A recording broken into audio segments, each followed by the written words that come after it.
This is a 3,500-ton frigate. That was the flagship vessel of Ukraine's, I would say, relatively small navy until it was sunk.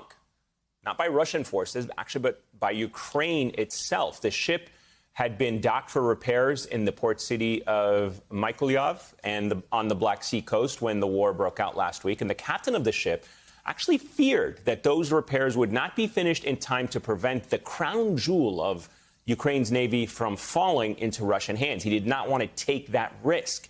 So he basically carried out orders to sink the ship. Ukraine's defense minister described the captain's predicament this way, saying it is hard to imagine a more difficult decision for a courageous man and his crew, but we will build a new fleet. Russian forces are waging, as we heard, an all-out assault across the southern region of Ukraine, which is the only region of Ukraine that actually has access to the sea. Kherson, the first Ukrainian city to be captured by Russian forces, is quickly running out of medical supplies. Mariupol, also in the southern part of the country, has been under siege, cut off from access to the water, power, food supplies. Now it's going on for days. In the southern city of Odessa, where we just got that live report, the population there is actually getting ready to mount a defense of their city after unverified reports suggest a fleet of Russian warships heading in their direction. That is the situation right now in southern Ukraine. But the assault by Putin's army in the northern part of the country, while horrifying in its own right, is actually moving much, much slowly. A 40-mile convoy of Russian troops remains stalled outside the capital city of Kyiv. And despite the hellish shelling that the capital and Kharkiv that we have seen night after night, some U.S. officials are actually reportedly surprised by the risk-averse approach that Russia has taken with its vast air power against Ukraine's much smaller air force.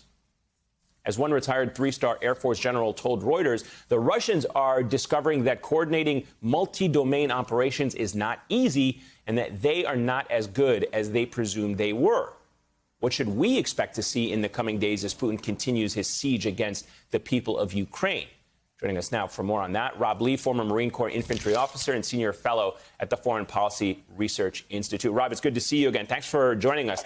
Let's assess this. What do you think it is that Russian forces, they're doing better in the south, it seems, than they are in the north? I'm curious to get your thoughts on why that might be. And is that a sign of Russia and its offensive capabilities in the south, or a sign of better Ukrainian forces and posture in the north?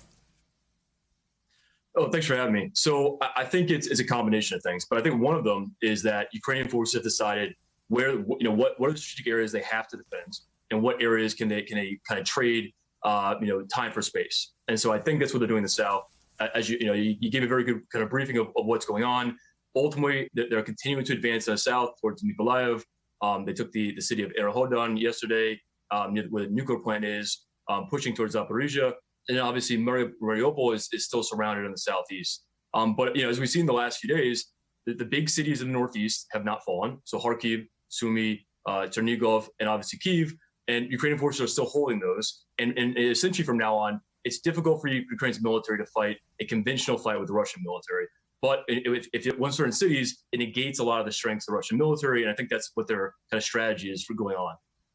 Do you have a sense of how, at this current moment, the Ukrainian military is managing its supply lines? I mean, what happens to Ukraine's military if Russia does manage to cut off their access to the sea? We know that the U.S. and Western countries are trying to resupply various Ukrainian positions. Do we know if that is happening by airlift, by land route, by sea? So I'm not sure. And one thing that's really notable about this conflict is that there's much more information about what Russia's doing than there is about the Ukrainian military. And I think there are a variety of reasons about that. But as long as the western border of Ukraine is open to these NATO members, ultimately NATO can continue to supply it. And so even if I think the naval access is cut off, that land border will still be very significant. And ultimately, Russia doesn't really have any easy way of cutting that off for the time being, given that their land forces aren't near it. Then in addition, Ukraine's air defenses are still capable. Their air force is still operating. And so Russia still can't operate with impunity in Western Ukraine to kind of interdict any of those supply lines. Yeah, and that brings up a really interesting question about the airspace above Ukraine. I mean, I have seen the Russian military operate in Syria. I think it tipped the balance in that fight between the Syrians and the opposition. But Ukraine's airspace, as you said, remains contested, and I think it has a lot of people scratching their heads. Why do you think we are not seeing even more aggression from Russia's much larger and presumably at one point a pretty sophisticated Air Force? So it's still very surprising. And I think at this point, we have to kind of look at the capabilities of the Russian Air Force and start, questioning whether or not they're capable of doing certain operations that, say, the U.S. Air Force is capable of. And it's pretty clear they aren't, right? And so their ability to suppress or destroy enemy air defenses has struggled to do so. They've struggled to knock out the Ukrainian Air Force. The Ukrainian Air Force continues to wreak havoc on their supply lines, including with those TB2 unmanned combat air vehicles. And so it appears that the Russian Air Force is having some difficulties here. And I think one of the important things to remember in previous conflicts, in 2014, 2015, the Russian Air Force didn't really play much of a role in Donbass, mostly because of plausible deniability reasons for Russia.